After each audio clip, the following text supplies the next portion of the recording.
Mini episode 1453 of the FDH Lounge is brought to you by Sportsology, delivering unconventional columns and webcasts about sports, TV, music, movies, and more. Follow them on the web at sportsology.com. The FDH Lounge. You'll want to schedule your life around it.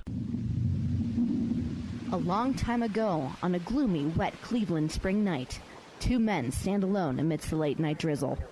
Their voices echo across the vacant station parking lot as they debate the merits of the great American radio show that have been missing for far too long. On that night, an idea was born. That idea became the FDH Lounge.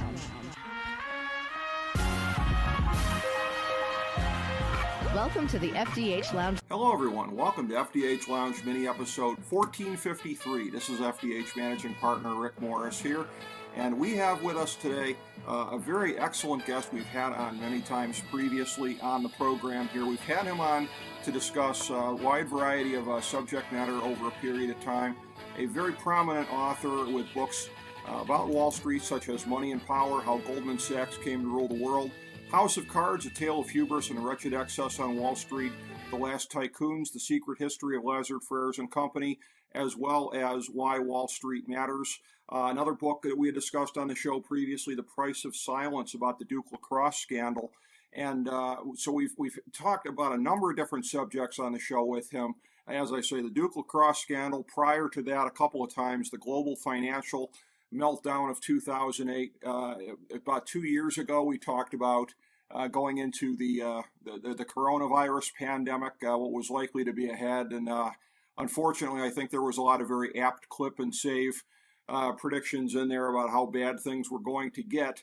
And we've talked about a number of bad subjects. I don't know that there's anything worse as far as the potential ramifications than what we're going to discuss today with the Russian invasion of Ukraine and all of the consequences that come attached to that. But we'll get his thoughts on that and much, much more. It's a pleasure to have back on the show William Cohan, great author and authority on Wall Street, and one of the new founding partners at Puck News, specifically with the Dry Powder newsletter there. William, always a pleasure to have you on the show, sir. How are you today? Great. Thank you for having me. Always great to be here. We really appreciate it. It's always very, very informative to get to talk to you and get your perspective on things. And I guess I'll just start with what I was talking about there in the intro and this sense of what we have ahead. And again, maybe this is a little bit of prisoner of the moment, because certainly when the global financial meltdown happened in '08, we didn't know where that was going to completely shake out. So we're looking at that in retrospect. The COVID-19 pandemic was very bad, but now we sort of have it, at least a sense of what it entailed, versus looking ahead here, both the magnitude of what might be just civilian horrors on a widespread level in Ukraine, and the possibility, which has gotten talked about in recent days here, almost sort of a Cuban Missile Crisis type thing of where this might go with escalation potentially to the worst possible place. Is this maybe the worst of these moments that we've had here in the 21st century looking at this, or is that, again, kind of prisoner of the moment to think that might be where we're at? Well, it certainly has been a rough start to the century, hasn't it? Yes. Starting with 9/11, which was right off the bat, and then the financial crisis, the aftermath of that, pandemic, now this.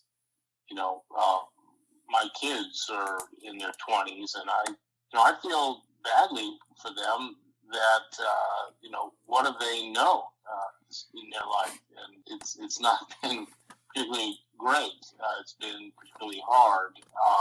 But we never know quite where these things lead at the start. I mean, as a point of reference, I was in New York on 9/11 in Midtown Manhattan, and that was probably the most frightening thing that's happened to me in my lifetime. Because at the beginning of that, of course, no one knew where that was going. Right. Relatively quickly, maybe after a week, we realized sort of that, it was potentially relatively finite. It led to all sorts of other things, but, it was seeming like it might be a lot worse. And certainly in New York City, it was pretty bad. The pandemic was bad in New York City, where I was. The financial crisis was bad in New York City, where I was. This is plenty bad and threatening, but obviously, hasn't hit our shores yet, and hopefully it won't. And of course, I think that's what makes people very nervous, because any kind of confrontation that we may be gearing up for with another nuclear power, could escalate very quickly to just like, Armageddon. And so I think that's what people are nervous about now. And, we're clearly dealing with a madman on the other side, which is makes it difficult. It really does. Mildly. No question about it. And, almost sort of anticipating the social media age where you can get variables kind of coming in. And social media, we're going to spend some time definitely talking about the aspects of this and the immediacy of the images and everything that we've been able to get from on the ground in Ukraine. But what you said about 9/11, the fact that coming out of the ashes of that, and you were right, within about a week or so, we knew that was the end of at least that wave of Al-Qaeda terrorism. But then that led right into the whole anthrax scare that fall. And that was what sort of overhung the rest of that fall there and kept people very, very uneasy. So in a strange kind of a way, it to me almost sort of anticipated the social media age of where, I'm not going to say it was a copycat crime per se, because it wasn't the same exact crime, but it seemed to be somebody latching onto the moment and creating their own kind of terror and havoc. And in a moment like this, particularly with the ability of people to stir things up over social media, you just wonder at a point in time like this, where even if it's not Putin directly, but potentially anybody working for, anybody in the service of Putin, what they might be able to do to further just raise the temperature here, to their own benefit. Well, I ran the New York City Marathon in 2001, which was in November. So, literally 2 months after 9/11. And, yes, the acute fear had subsided, but I will tell you, standing on the Verrazano Bridge with sharpshooters on top of the bridge pylons Right. and helicopters flying around, there was a lot of nervous energy among the 30,000 people who were on that bridge, wondering if something crazy might happen with that bridge. Fortunately, it didn't, and we just had a nice run that day. But I think I've heard today that the Pentagon has opened up a channel of communication with the equivalent organization in Russia to make sure that things, whether it be on social media or anything that might happen on the periphery of Ukraine, where the U.S. has troops stationed, even though President Biden has said that we will not commit troops to fighting Russia and Ukraine. There's talk of a no-fly zone now, which of course, we don't want to do that, because that might bring us in direct confrontation militarily with again, the Russians. And so, I think, there's no question that we're all on high alert. We're on sufficiently high alert that nobody is talking about COVID anymore. And yet, thousands of Americans are dying each day still from that. Again, as you said, it looks like we may be seeing light at the proverbial light at the end of that tunnel. But what has, it's just kind of sad that, it takes a war of aggression by a superpower against a neighboring country, completely unprovoked, to sweep the pandemic off the front pages, as it's approaching having killed 1 million Americans. It's a tough way to live. It's really been a tough 21-year period. It has been, no question about it. And before I start asking a little more about present day here, I want to stay a little bit further back in time and even a little further back than what we've been talking about here with this part of the 21st century and the dawn of it specifically, to comparisons that we're getting now to the Cold War, and that there were a handful of politicians on the stage still, Joe Biden among them, that were around during the last Cold War. And one of the things that really has sort of bemused me about this in leading up until this, and at a point in time like this, I would say that I certainly get it as far as any of the rhetoric about having to stand up to Putin and everything like that. But as somebody that was a child of the Cold War and the dying days of the Cold War, I guess specifically, and thinking back to the 80s, and thinking back to all the stuff about Ronald Reagan and the nuclear cowboy, he's going to get us killed, it's World War III. When I think of issues like the Contras, the Minuteman missiles, I don't remember a lot of the Democrats that are still on the stage today. I don't ever remember them talking about Andropov or Brezhnev in quite the way they talked about Putin in recent years. Now, at a point in time, yes, I mean, now Putin has gone ahead to do this, and I suppose they might say, well, we were prescient enough to anticipate that he would do something like this. But that sort of gap in rhetoric has always been something that's sort of bemused me in recent years here, is that politicians that were not really on the same page as Ronald Reagan back in the day, taking the Reagan-esque moral clarity line towards Putin in modern times here, even before he did the full-fledged invasion of Ukraine last week. What do you make of this as far as how politicians like that sounded then and how they sound today?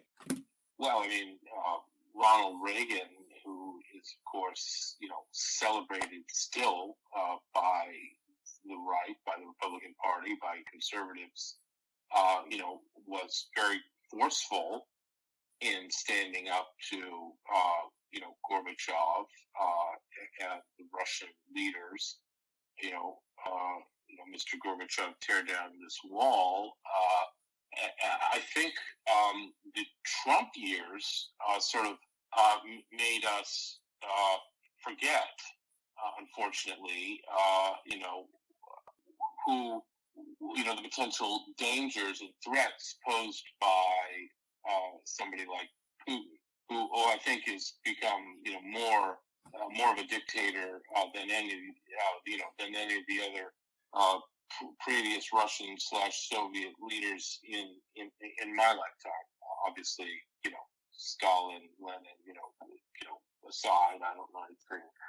Obviously, was not alive then, but Putin is more out of that mold, and because Trump just kowtowed to him, because he just laid down and genuflected in his general direction constantly, to the point where, I'm still convinced that Putin must have something over Trump, either financially or behaviorally, that, Trump cannot risk doing what he tries to claim the mantle of Ronald Reagan.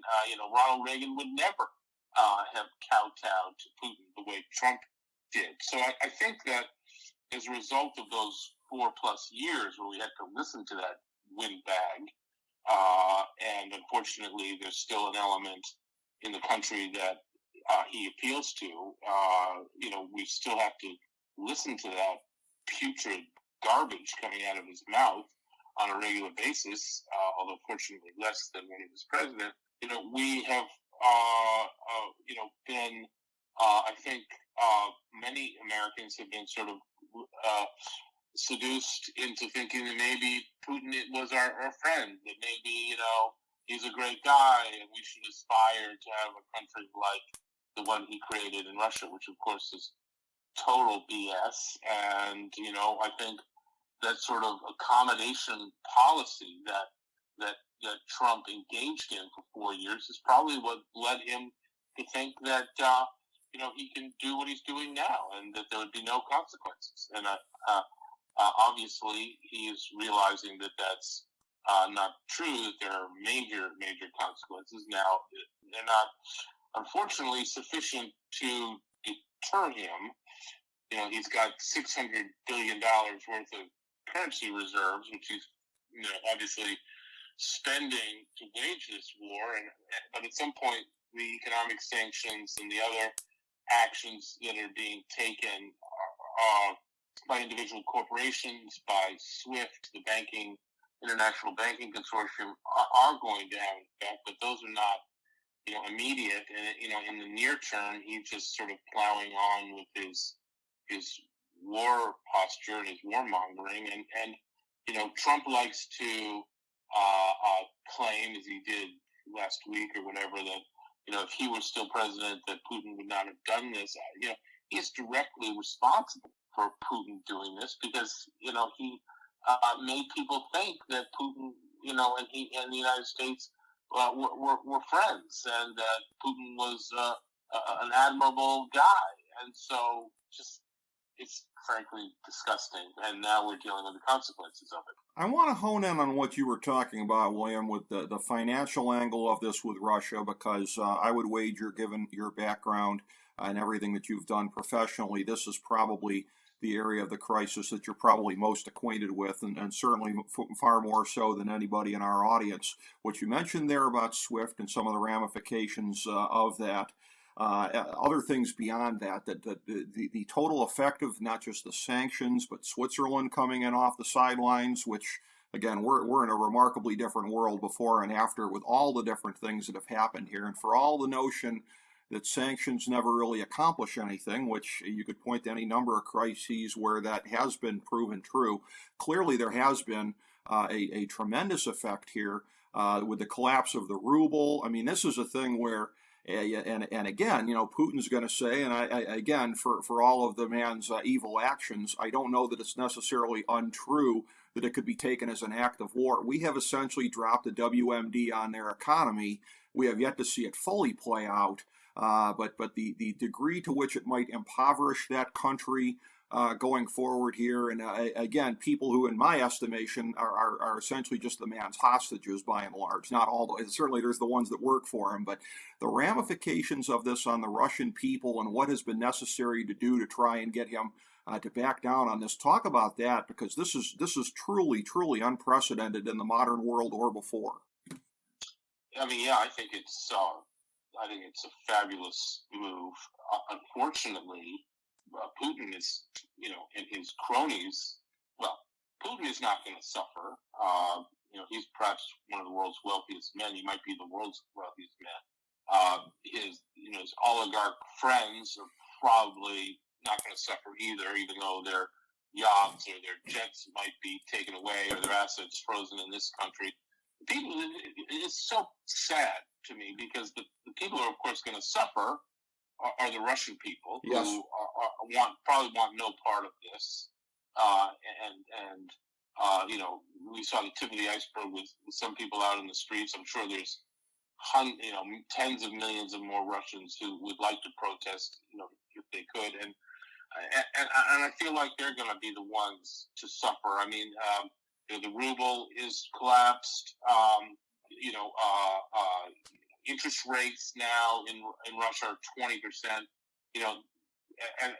It's so interesting. They think, well, we'll raise interest rates 20% to try to attract, capital to the country, because here treasuries are trading at 2.5%. So if you can get 20% in Russia, you'd think that that would attract capital to the country. But of course, no one is going to, even at 20% interest rates, or very few people are going to take the risk of investing money in Russia now for that kind of return, because that's a default rate. That's more than a default rate. That's a near bankruptcy rate of return, or an equity, a high risk equity type of return. So that's not going to work.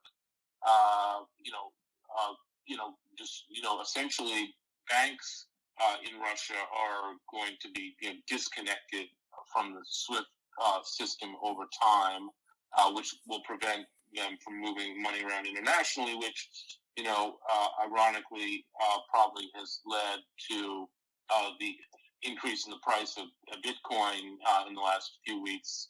It's now up around $42,000 a Bitcoin. It was sort of at 35,000 before all this started, having come down from 68,000. And I think that a lot of Russian money is going into Bitcoin. Maybe even some Ukrainian money is going into Bitcoin because that money with Bitcoin, there's a ledger that will tell you who's doing what, but there's no way to stop. Well, there's no way that Bitcoiners and true believers, they believe that there's no way to prevent that money from moving around the globe. I think the Justice Department has proven that it knows how to confiscate Bitcoin if it needs to or wants to. And just yesterday, the Justice Department announced a task force, whatever it is, kleptocracy task force, and will seize cryptocurrencies, at will if it wants to or needs to. So I'm not sure that's going to give the people who are investing in Bitcoin the kind of security they think they'll get, that decentralized idea that they can move their money around as they're cut off from the international money movement system. So all of which is to say, Americans are going to pay higher prices at the gas pump. Yes, I mean, that's kind of the least we can do to try to stop this situation from metastasizing. Ordinary Russians are going to pay a very heavy price, and hopefully enough of a price that they say, the hell with this guy and what he's doing, and somehow organize some sort of coup or something to get rid of the guy. I mean, I think that's part of the very clever strategy that the U.S., the EU, and the U.K. are undertaking. I mean, this is, it risks, we're in a very tough position because obviously, because of NATO, we don't want, if Putin, takes that step and enters a NATO country, then we're obligated to defend that country. Right. And that probably does mean World War III. In the interim, we're not putting troops in Ukraine, and they've asked for lethal weaponry, which we probably should supply. They've asked for a no-fly zone, which is, of course, very difficult to implement, maybe a partial no-fly zone over the western part of the country, because you don't want to get into a confrontation with Russia where you're shooting down their fighters. And I think aside from those things, which are very dangerous steps, I think this sort of financial vice that we've got them in could prove to be very effective in getting the Russian people to say, the hell with this guy. That clearly is what so many people are hoping for at this particular moment. I have to ask you also here in terms of this, because you referenced the potential for World War III here. This is a moment, as I'd said before, I think in many ways reminiscent of the Cuban Missile Crisis in terms of the amount of tension involved. Not since 11 years after that, the Yom Kippur War, this is the first time that one of the countries visibly went to an advanced state of nuclear alert, as Nixon did with American forces during the Yom Kippur War in the fall of '73. And again, the notion right now of having social media involved in this, you look at it over a period of time. People thought with the Vietnam War, oh, this is different than World War II because we're seeing it on the evening news. It's immediate. And then during the Gulf War, it felt more immediate still. There's Bernard Shaw and everyone in Baghdad as the initial bombs are flying.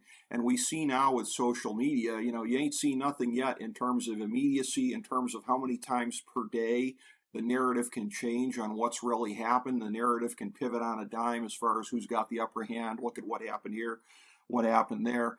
And it seems to me that there's a duality to this. And I want to get your thoughts on this as far as so many of the awful things in history where if the eyes of the world were on it, they wouldn't have happened, whether it be the Holocaust, any of the Soviet/Chinese famines/massacres back during the communist days, Pol Pot in Cambodia. With the eyes of the world on, it seems to me none of these things could have happened. And yet, if social media had been around at the time of the Cuban Missile Crisis, maybe none of us would be here today, because maybe it just would have kept inflaming tensions past that point. So to me, social media, which you're on, I'm on, and anybody else that has a voice in this thing, we're all on there and reading and commenting and everything like this.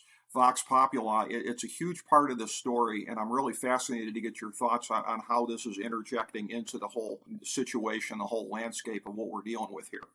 I mean, we'll just have to see whether you're right that the eyes of the world on these atrocities will somehow bring it to a quicker resolution. Again, I think this direct pipeline between the Pentagon and the equivalent in Russia is probably designed to, avoid any misreading of any, mishap or anything on social media that may trigger something we don't want to trigger. It could be that we see, literally as it's happening. I feel for the life of, the Ukrainian leadership. They've been very active on social media, very effective, quite brilliant and inspiring. But I also fear that we may be, watching in real time on social media, when, the Russian secret troops, their equivalent of the Mossad or whoever those people are, finds where this bunker is and wipes them out. I mean, there's been plenty of gory details, already, from whether it be the guy smoking the cigarette, walking with the landmine, it looked like 200 yards. Mm-hmm. That was incredible. To Zelensky's, inspiring speeches from his bunker, and I mean, and the people in the Kiev subway living. I mean, it's obviously bringing a lot of global condemnation, and it's probably exacerbating the isolation that the Russians are going to feel. But again, I don't think Putin. He had this 90-minute conversation with President Macron today of France, who came out of it saying, the worst is yet to come. I mean, what was that conversation like? Such that out of it, Macron is saying the worst is yet to come. I mean, I would think that would be like a conversation where they might say, we're going to try to do X, Y, and Z, and, keep things from getting out of hand and try to have a resolution here. But no, what came out of that conversation was Macron's belief that the worst is yet to come. I can't imagine what Putin said in that conversation. Well, he's probably talking about the kind of things that so many of us are fearful of. And like I said, I am fearful that some of the brinksmanship here, again, I think that there's going to be a lot worse civilian casualties in Ukraine. Our hearts are going to be just absolutely rendered watching this play out. And yet, it is sort of a global hostage situation when you have a nuclear power there. And it's not like we can go just do an airstrike on the convoy that they have outside of Kiev without potentially risking World War III. So it's a very, very complex dynamic here. I do want to, before we go, and I want to ask you about something here, and this is in light of you bring up about Trump before and everything about the Trump movement. As somebody who has been a biographer of JFK Jr., I'm wondering what you think he might make of this. I mean, there's a strain in the Kennedy family going back over a period of time, a capacity for dark humor. So the notion that JFK Jr. has been embraced by the QAnon types now, he faked his death, he's out there. There was a thing, people were gathering at Dealey Plaza because they thought he was going to come back one day, I think in the last couple of months here. I mean, is there even a tiny part of him that were he watching now might have a chuckle like, you got to be kidding me? Or would he just be flat out appalled at the way that he's been appropriated by these people? Well, not only was I quote unquote biographer of him, I included him in a book called Four Friends, about four of my friends from high school who died young and tragically. And he was one of them, he was my friend from high school. So, and I did a lot of reporting for that book. And one thing that his friends and my friends and I, we sort of came to the conclusion that actually JFK Jr. had he not died, and this is a guy with extraordinary levels of charisma that are just once in a generation, Obama-like levels of charisma, maybe even more.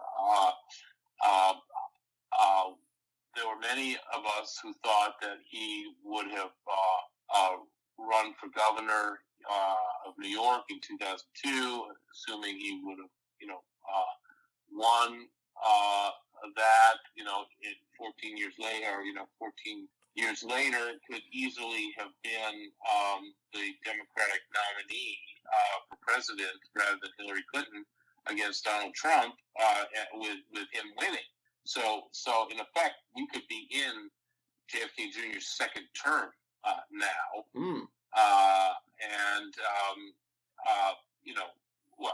so that's one thing. We would have avoided the whole embarrassment of the 4 Trump years, the ramifications of which we are obviously still dealing with incredibly and sadly and pathetically, especially with the Republican Party that just seems to be enthralled to this guy in ways like I've never seen in my lifetime, even more than Reagan. No one was afraid of quote unquote crossing Reagan. You see, 90% of Republican politicians are scared to death of crossing Donald Trump, who's an ex-president, completely, who should be imprisoned based on his behavior so many times, not just January 6th. That's just one example. And why the Republican Party can't jettison this guy once and for all, I find deeply fascinating and pathetic and bizarre. How JFK Jr. might have dealt with this situation, I think just, you never know, but I think just like if Al Gore had become president instead of George W. Bush, I just think, presidents matter. Who gets elected really, really matters. So there's just no way of knowing whether we'd even be in this situation in the 6th year of a JFK Jr. Presidency. My guess is I doubt we would be. I doubt we would have. We might have faced 9/11 under Al Gore, but I really don't think we would have spent 20 years in Afghanistan and whatever it was 8-10 years in Iraq. I just don't see those things happening, but they might have. Who knows?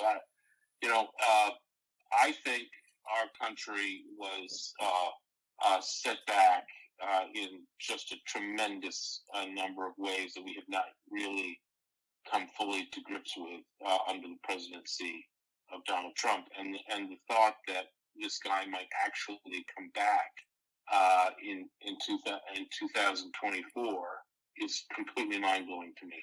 But here we are. And that is a very real possibility, as you say. The one thing I can say here is that whether that happens or doesn't happen, I know that this new Puck News venture will be all over the story, as has been the case with the Ukraine invasion and everything like that. So before we wrap here, just take a second and things that people should know about this venture. As I see on TV, Julia Ioffe, the great Russia correspondent, I've seen her on there representing the banner for it during all of this. You have a very, very talented team there, and talk about what you're trying to do as far as covering the news from the perspective that you carry. Well, I agree with you. Myself aside, I think we have a very talented, extraordinarily talented, small group of writers and editors. We're being careful to expand slowly and with great quality. We all own equity, which is incredible. As a former investment banker who had been a journalist, where I was getting paid literally slave wages and had no capacity to do anything about it, to be paid well and to have equity to boot is finally serious progress for content providers and people of the quality that have been assembled here. And so not only is it Julia IOPI, but it's people like Matt Bologna covering Hollywood, and Dylan Byers covering the media, and Tina Nguyen covering, the crazy, off the wall Republicans, and Teddy Schleifer covering, the billionaire philanthropy class, and I'm covering, Wall Street, obviously, and across very different groups of media, whether it's podcasts or TV or radio or intimate dinners, sessions with subscribers. So it's an effort to try to do things a little differently. We're obviously not covering news on a daily basis, but we're reflecting on what we see and using our sources and connections to break news if possible. And I think it's kind of a thrilling place to be right now. I mean, I spent 13 years at Vanity Fair, many of which were with Graydon Carter, which was a privilege and an honor. But those days are over, and I think this is sort of the new thing, and it's kind of exciting to be part of it and see where it goes. Yes, it's a very fascinating venture, and as you say, a lot of strong perspectives being brought to bear for this thing. Definitely worth keeping an eye on. And again, I want to thank you very, very much, William. You've done us the honor of another great conversation here on the show. And assuming that we aren't staring down the barrel of nuclear Armageddon when we reach the other side of this thing here, I look forward to having you back again. But thank you so much again for your time. Okay. Be well. Be safe, everyone. Thank you. You too. Really appreciate it, William. Thank you. And thank you, everybody, for joining us for FDH Lounge, mini episode 1453.